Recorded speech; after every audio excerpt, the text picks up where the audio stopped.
besoin de toi, maître. Heureuse est la mère qui t'a porté et allaitée. Heureux plutôt ceux qui écoutent la parole de Dieu et qui l'observent.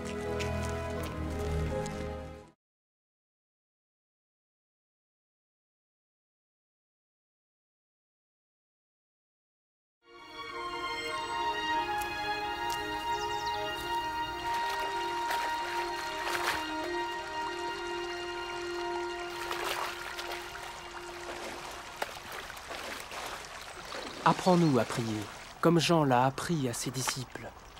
Quand vous priez, dites « Notre Père qui es aux cieux, que ton nom soit sanctifié, que ton règne vienne, que ta volonté soit faite sur la terre comme au ciel. Donne-nous chaque jour notre pain quotidien. Pardonne-nous nos offenses, comme nous pardonnons aussi à ceux qui nous ont offensés. Protège-nous contre la tentation et délivre-nous du mal. »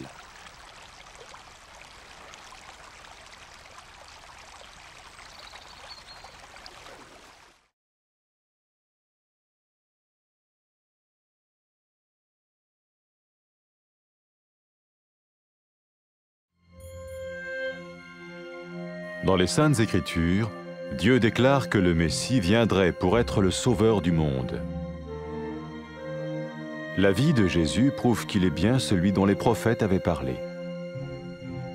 Ésaïe a prophétisé que la Vierge deviendrait enceinte et qu'elle enfanterait un fils. Des siècles plus tard, la naissance de Jésus accomplissait cette prophétie.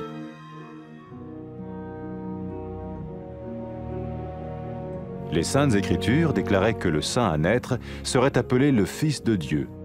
Cela signifiait que Jésus serait le Fils de Dieu au sens spirituel et non au sens physique.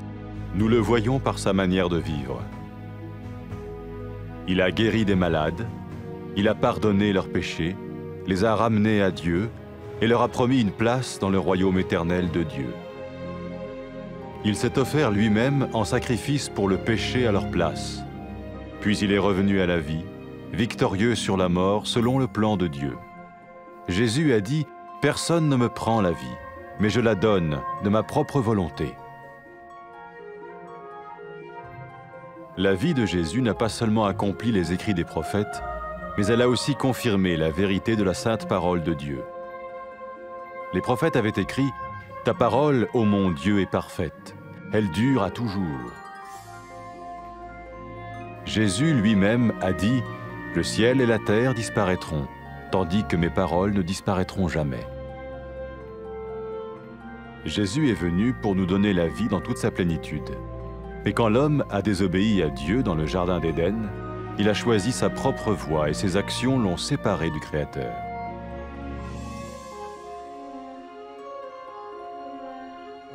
Les Saintes Écritures déclarent que tous ont péché et que le salaire que paye le péché, c'est la mort. Il s'agit de la mort spirituelle, éternelle séparation d'avec Dieu.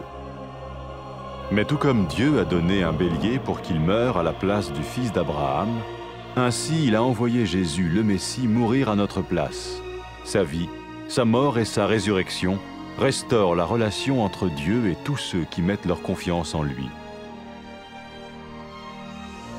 Maintenant, non seulement Jésus pardonne les péchés de ceux qui le suivent, mais il les sauve aussi du jugement éternel de Dieu. Ils sont sûrs d'aller au paradis et de vivre avec lui pour toujours. C'est cette vie et cette liberté de la culpabilité et du pouvoir du péché que Jésus offre à chacun aujourd'hui. Cela ne veut pas dire suivre une religion, mais choisir d'avoir foi en Jésus qui dit « Je me tiens à la porte et je frappe. Si quelqu'un entend ma voix et ouvre la porte, j'entrerai chez lui. » Cela veut dire se tourner vers Dieu et croire que Jésus vient dans nos vies pardonner nos péchés et nous rendre tels qu'il veut que nous soyons. Il ne suffit pas d'approuver intellectuellement ce qu'il dit, ni de vivre une expérience émotionnelle. Nous le recevons par grâce, au moyen de la foi, par un acte de notre volonté. Lorsque quelqu'un est prêt à suivre Jésus le Messie, il peut lui parler par une simple prière. Peut-être êtes-vous prêt maintenant à ouvrir votre vie à Dieu. Si oui, vous pouvez vous joindre à la prière suivante, silencieusement. dans votre cœur. Seigneur Jésus, j'ai besoin de toi. Merci d'être mort sur la croix pour mes péchés.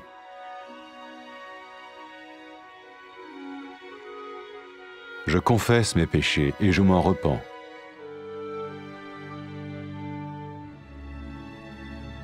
Je t'ouvre la porte de ma vie et je te reçois comme mon Sauveur et Seigneur.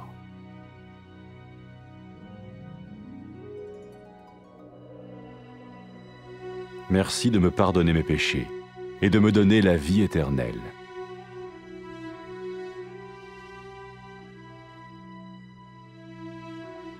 Fais de moi le genre de personne que tu veux que je sois.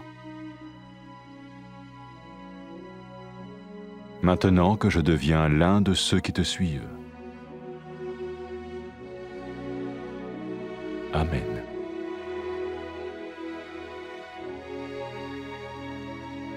Jésus a dit à propos de ses disciples, « Mes brebis écoutent ma voix, je les connais et elles me suivent. » Pour expérimenter la vie en abondance promise par Jésus, ceux qui le suivent parlent à Dieu chaque jour dans la prière et lisent ou écoutent sa parole.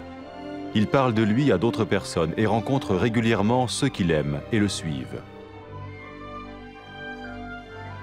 N'oubliez pas sa merveilleuse promesse. Tout pouvoir m'a été donné dans le ciel et sur la terre. Et sachez-le, je vais être avec vous tous les jours, jusqu'à la fin du monde.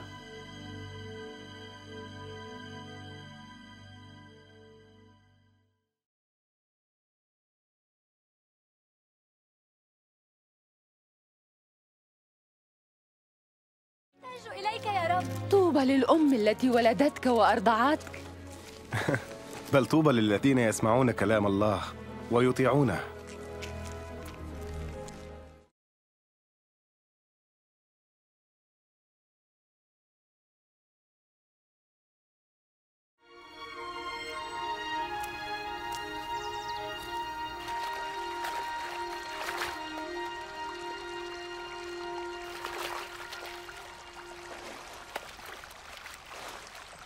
علمنا كيف نصلي كما علم يوحنا تلاميذه. متى صليتم قولوا: أبانا الذي في السماوات، ليتقدس اسمك، ليأتي ملكوتك، لتكن مشيئتك كما في السماء كذلك على الأرض. خبزنا كفافنا أعطنا اليوم، واغفر لنا خطايانا كما نغفر لمن يذنب إلينا، ولا تدخلنا في تجربة لكن نجنا من الشرير.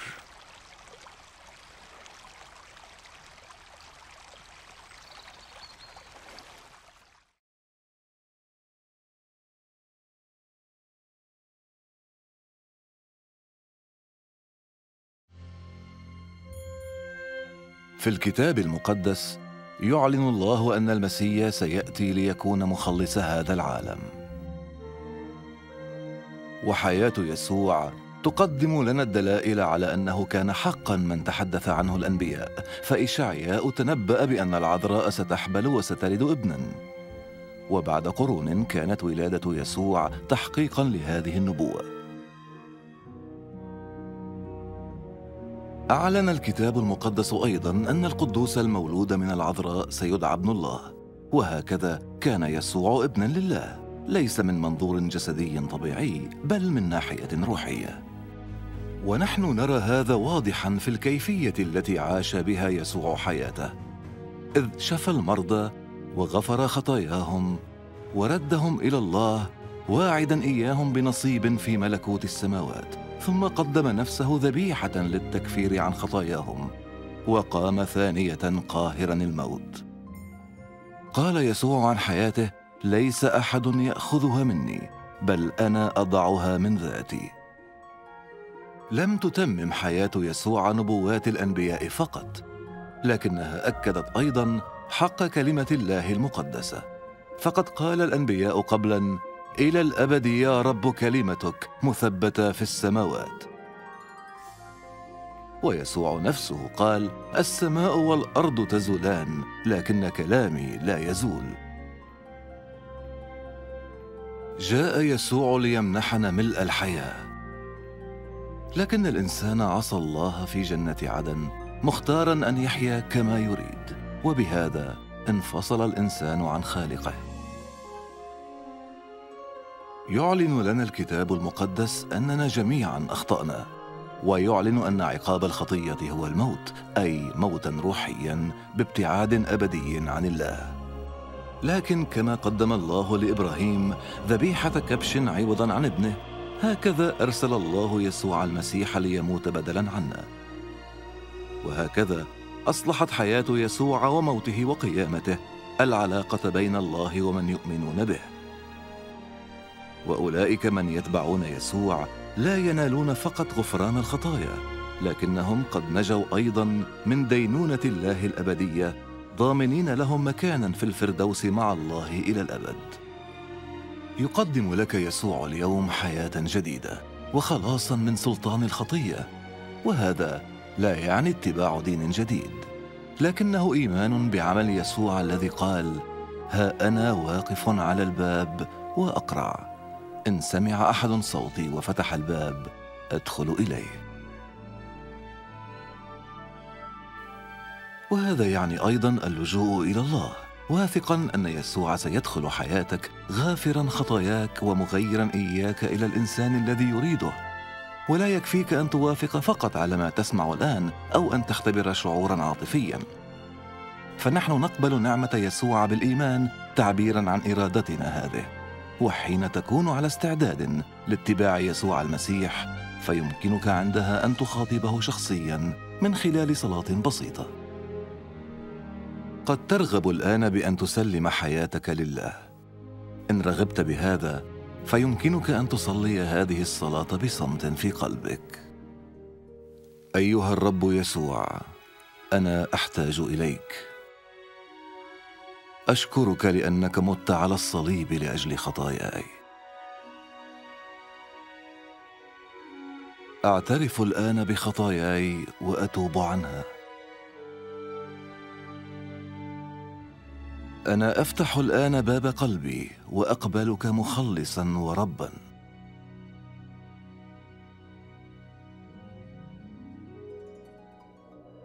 أشكرك لأنك غفرت لي خطاياي ومنحتني حياة أبدية.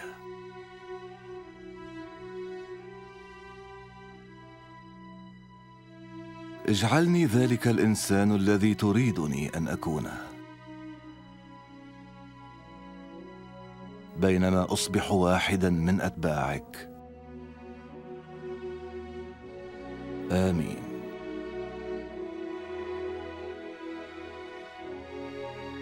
قال يسوع عمن يؤمنون به: خرافي تسمع صوتي وأنا أعرفها فتتبعني.